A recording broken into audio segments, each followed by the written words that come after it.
Good morning, friends. It's your boy Mog. I guess it's afternoon, 2 p.m. here on November 29th, 2017, with a quick edition of Wake Up Wyoming. Hopefully you can hear me. Hopefully it's not too windy. Do let me know. We got a viewer. What's up? Not a bad spot here. I just went through the phone, checking out the news for the day. Got some notes here for y'all. So I'm going to go ahead and read. Daniel Reichert, what's up, bro? I am up in the mountains. What's up, J. Scott Knorr? Thanks for tuning in. Can you guys hear me all right? My phone has been acting up, super glitchy, but I got some news here. I hope you're all doing good. If you saw our top headline there today, the Coast Guard operating secret prisons on the Pacific Ocean, coming out of USA Today, of all places. Andreas the man, what's up? Daniel Reichert, again, sorry if it's windy. I'm up on a mountaintop checking out some stuff. You guys can hear me good. That thing about the Coast Guard, they will catch people who are out smuggling drugs on the Pacific Ocean and literally keep them chained to the deck for weeks or months at a time. I'm out with the dog. You can see she's enjoying the day. I'll give you a view of where we're at here. How you doing there, white dog? Don't get up. Don't get up on account of me. I'm glad you guys can hear me. God, my phone's so glitchy. The screen, it's funny, the screen will work great sometimes and get super shaky other times. The dog knows how to chill. Yeah, I'm going to do the news a little, but I think I can probably learn more from the dog and this tree here at the moment compared to the media. This is Utah, baby. Utah. I'm out checking out some new rocks potential.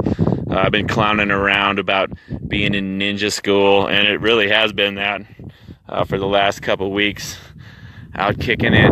You can see, it's funny, it was a heavy spray day this morning, but then it blew through. I'm glad you guys are enjoying the view. This tree up here has really been stealing the show. Look at that tree. It's beautiful. Whenever I see a tree like this up on like some high ridge in the desert, it makes me wonder how the heck it gets enough water to survive. You know what I mean? Utterly amazing out here. I mean, this is like a southeast facing ridge, and it's like this tree is out on this ridge. How the heck does it get water, you know? No, we're not in Monument Valley, Roy. This is Castle Valley, Utah. But again, in the news today, the U.S. Coast Guard operating secret prisons on the Pacific Ocean. The White House, coming out of the news too, the White House may ban employees from using cell phones. I don't know if that's like their attempt to stop leaks or something, but that's in the news today. CoinGecko, I just checked Bitcoin prices, and CoinGecko.com now has DDoS attack, denial of service attack protection going. So it takes a 5-second load time before they will let you into their site. That's kind of interesting. Kayla Michelle Herman chiming in. Westworld, that's a pretty good show. You know, every couple years I'll go on a binge watch. I watched the whole series of Deadwood. That was pretty good. And I've watched the whole series of Westworld too. So every once in a while, even I will get into some TV. But yeah, this is totally where they filmed Westworld right here. That's kind of a crazy show. It has a lot of parallels to our modern world, doesn't it? Morning, Dory. What's up? How you doing down there in Australia, brother? How's the fishing? Thank you all for tuning in.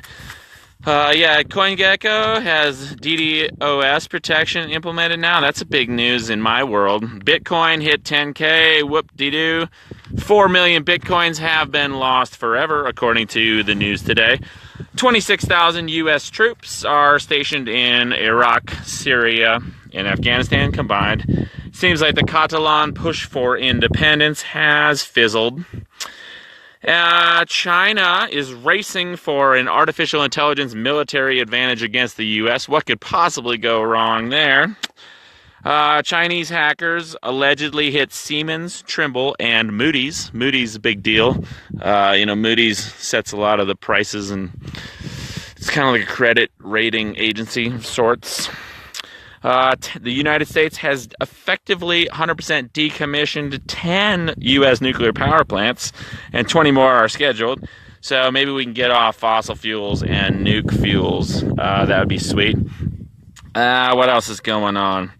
Looks like the EU has bowed down to Monsanto, unfortunately. They were hoping to ban Monsanto's glyphosate fertilizers, glyphosate pesticides, but now it looks like a German company might actually buy Monsanto. So that's big news, and that's not good for the EU's moves to get rid of poison in the food supply. And of course, net neutrality is in the crosshairs. So there is no shortage of bad news. Dory Backney asking, are those giant tree stumps in the background? No, those are huge sandstone towers. Actually, that one that's right in the middle of the frame there right now, we climbed that one yesterday by a couple different routes. We did the North Chimney and the Core Ingalls route. And then that one that's in the middle now, we climbed that one a couple days ago. So yeah, those are huge sandstone towers. Just that top little knob there, that thing is like, maybe 300 feet tall. And then it's on top of like 1,000-foot tall, very steep, kind of loose rocky hill. Yeah, it's beautiful out here, huh? The real world is actually pretty nice. It's funny, you get so caught up in the digital world, get so caught up in virtual reality that you lose sight of what really matters and how fun life could actually be. It's pretty nice to get out, get away from the computer, and get back to my dirtbag roots. I pay attention to the news, I'll take some notes and things, but I like being outside, and I hope you all do too. And yeah, anybody got any questions, lay them on me. We got 180 viewers, which is cool. Again, I'll run through the news real quick. Yeah, it is beautiful, isn't it? Look at this place. I'm up on a mountaintop with one of the wisest little cedar trees I've ever seen. Got the maestra there taking a nap. Maes! She doesn't even want to look, but there she is. Scoping some lines on these cliffs here. See, there's no shortage of rocks around. Anybody got any questions for me? Lay them on me. Taylor Coombs. John Magner asking, ocean prisons? Yeah, that's our top headline today.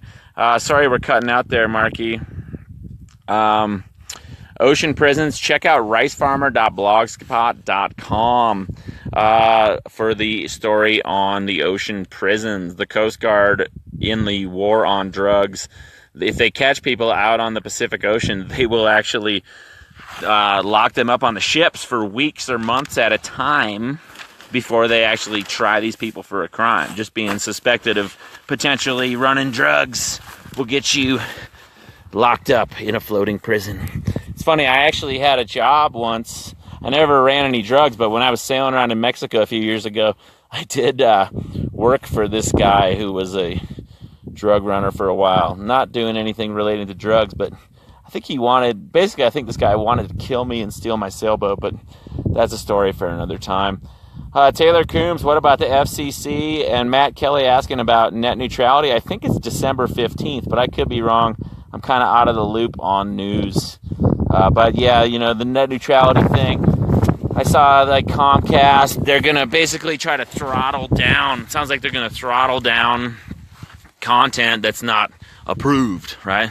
So if it's like BitChute or DTube or some non-corporate crowdsourced blockchain video service, perhaps the service will be really, really, really slow. Kyle McLeod saying the 14th. Yeah, thank you so much. So the 14th is the vote. Get in touch with your congressman and stuff. Maybe it'll help. I don't know. It seems like we're under attack on all fronts at the moment. And it's pretty frustrating. But life's still good. Still a beautiful planet, isn't it? Look at this place. What? Tejas Garcia says, how far do you think the net neutrality will get? I don't know. Hopefully they don't fuck with our internet. Hopefully the hackers and so forth will get on it and do some good work. it's such a crazy world. I don't know what the hell's going on. I try to stay up with the news, but at the same time, it's important to remember that it's weaponized information, right? The news is designed to distract us, to deter us, to depress us, to fill us with despair, so on and so forth. What's Dory Blackney saying? Paw for PTSD? I love the idea. Yeah. John Magner saying, oh boy, this is going to end up well. Ha ha. Right? John asks where I'm at. I'm Castle Valley, Utah, up on a mountainside looking at some cliffs here for future stuff. Let's see. There's a good point from Sam Throckmorton. Says, if you don't understand the power of blockchain, i.e. Bitcoin, you, sir, are not in touch with the future. Sam, I hear you there, bud. I totally get you. Blockchain, cool. You know, to me, it seems like the whole blockchain thing is like a completely decentralized stock market. Bitcoin, obviously, the biggest player in that stock market. But I don't know, until people are really able to, you know, use Bitcoin with the same efficiency and the same convenience as normal fiat, centrally controlled Federal Reserve notes and Visa cards and credit cards, debit cards, banks, all that, it's worthless for now, you know, until it really takes off, until it really replaces these antiquated systems, these centrally controlled systems. It's digital unicorn farts, right? You know, I don't know. You know, some people have put so much faith into Bitcoin, like it's going to save us. And I don't know. I'm skeptical. Okay, I'm skeptical. But I appreciate your comment there about that, because I agree. You know, it's an alternative, but I don't know if Bitcoin. I don't know if a Bitcoin's worth $10,000. You know, I don't know if it's overinflated. I don't know if Bitcoin is going to be around in a couple of years. You know, unless it fixes its security flaws and becomes truly anonymous, for real, truly decentralized. You know, currently Bitcoin, 95% of the Bitcoin is owned by less than 1% of the people who've invested in Bitcoin. So it's kind of centrally controlled in that sense. Are we replacing one nasty currency scam with another? I don't know. But Matthew Kia says, I'm skeptical but wish I had some. 11K. Right, I just checked the price a minute ago on CoinGecko. They're saying like 9,800. John D. Black TT says, your facts are not true.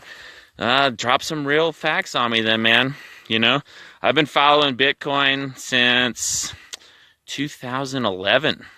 When I was working with Michael C. Rupert, we covered it, and I bought some Bitcoins when they cost $11 a piece, bro.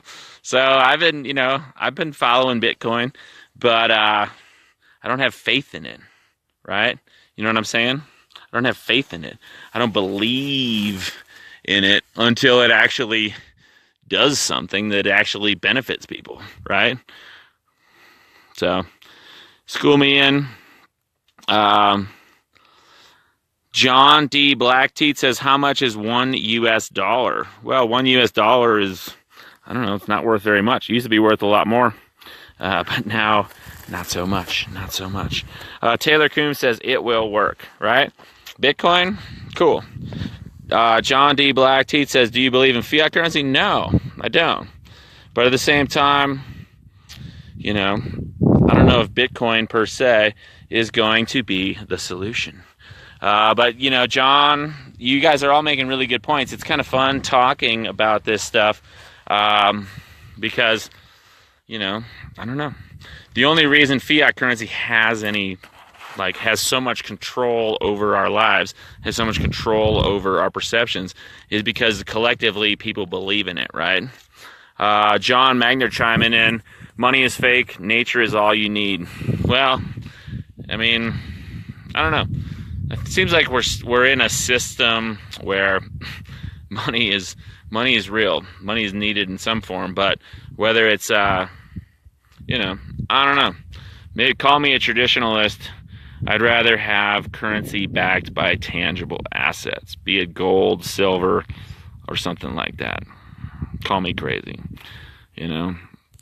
A lot of people going balls to the wall on cryptos, you know. I've invested in cryptos. I've made some money off of cryptos, but I don't believe in them. Right? Right now, for the most part, it's just speculative nonsense.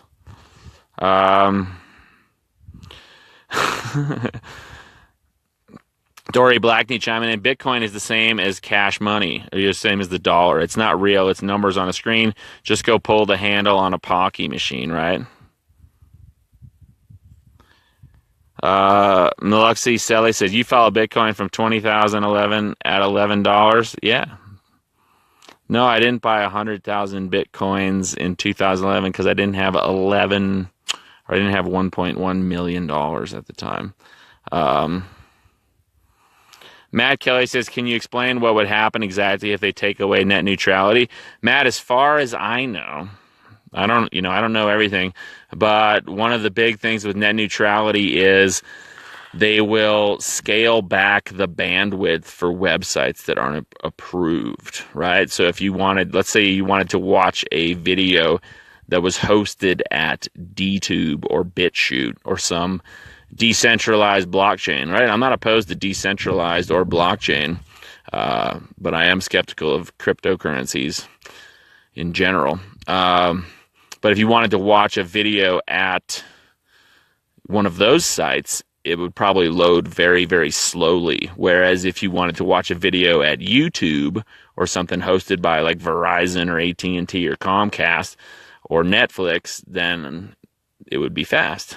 Taylor Coon says, like your Facebook would cost money to news. Did John nail it?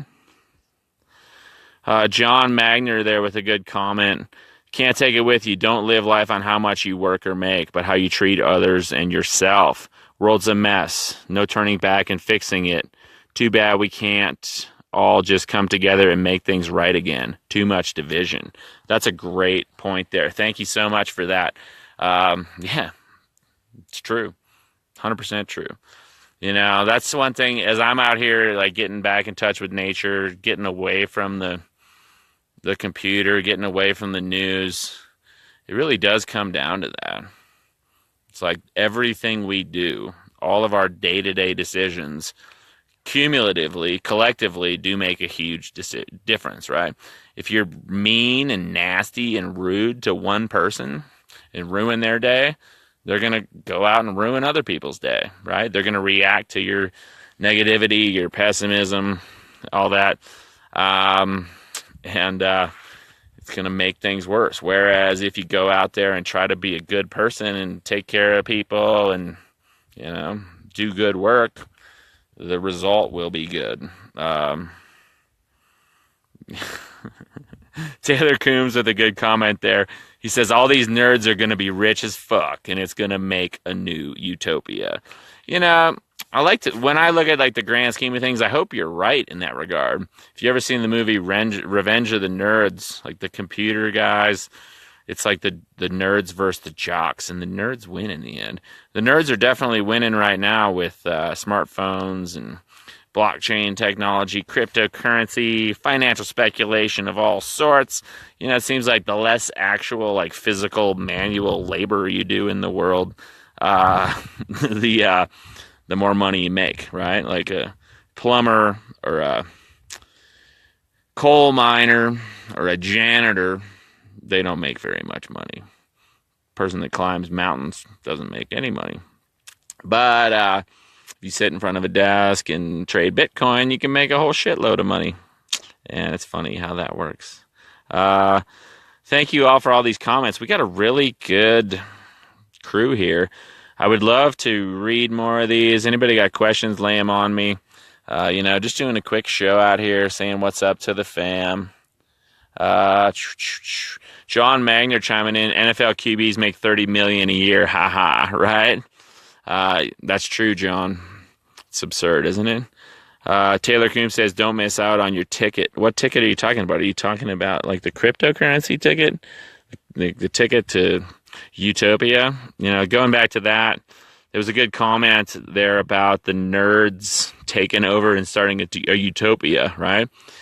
I mean, that sounds cool, but the problem is that it seems like the road to utopia is paved with autistic and early onset Alzheimer's ruined lives, right? So many people, we've got these epidemics of drug abuse, we've got these epidemics of autism, early onset Alzheimer's, all sorts of cancers, and it kind of gets traced back to the lifestyle we're forced to live and the toxic food and water and air and electromagnetic frequencies we're all being exposed to. I don't know about you, but I think there's better ways to kind of, make the world a more sustainable place than killing all the people and making them sick and tired and dumber, right? I think we need smarter people, not dumber people. We need more emotionally attuned people, not autistic people. But it seems like the trajectory we're on is away from humanity towards the digital at what cost, right? So, Taylor Coombs chiming in. I agree. My gramps had Alzheimer's and died at 57. The VA failed him, right? Yeah, it's legit. Like, a really close friend of mine from my hometown, one of the two guys who I'm real close friends with, their dad got early onset Alzheimer's in his early 60s. And over the course of like a year and a half, just spiraled out of control. And it's heartbreaking to see. And you see the incidence of all like autism in children, like really, really serious, problematic situation. Jeremy Davis asking, where's the sauce, boss? I don't know, man. I don't have any sauce. Pramer, what's up? Maxwell Pramer. Mogren, save us. Save the people. I'm trying to. I'm up here meditating on this mountaintop with this badass cedar tree. Gonna definitely have a little ceremony there. But yeah. Max Fowler with another good comment. No, many people who care don't mobilize and therefore hurt themselves. How many times have you heard, I don't vote because it doesn't matter anyway? Well, Max, our votes kind of don't matter these days. If you got the Republicans and Democrats are the two parties that one of them's guaranteed to win, and it's basically an old boys club, and, does your vote really matter? Yeah, I don't know. It's hard to say. But I do know that I'm up on this mountaintop and I got to walk back down. I've been out playing Desert Dirtbag Ninja School for the last 2 weeks and I am filthy. It's a good thing you cannot smell me right now because I am rank, utterly rank. So I am going to hike down off of this mountain and go do my laundry, clean up my truck, visit some friends in Moab. Supposedly they cooked up a turkey, and I'm going to go have another Thanksgiving dinner, meet a friend, go climb some more rocks, check out Bryce National Park, Zion National Park, maybe the Grand Canyon, I don't know. I'm on the road for another couple of weeks, but I am definitely going to keep doing the show. Try to get back on top of the news, but wow, it's such a fast-changing world. It's hard to keep it all straight, isn't it? And at the same time, the more time I spend out in nature, the more aware I become that it's like you can be the most aware person in the world, but if you don't put it into practice in your everyday life, it doesn't really matter. And on that note, I'm signing off with my maestro from here in Castle Valley. Thank you all so much for tuning in. Max Fowler, thank you. I appreciate you tuning in. Diane, I'm glad you liked the show too today. The dog, not that interested. So yeah, y'all take care. Your boy Mog. One love. Peace.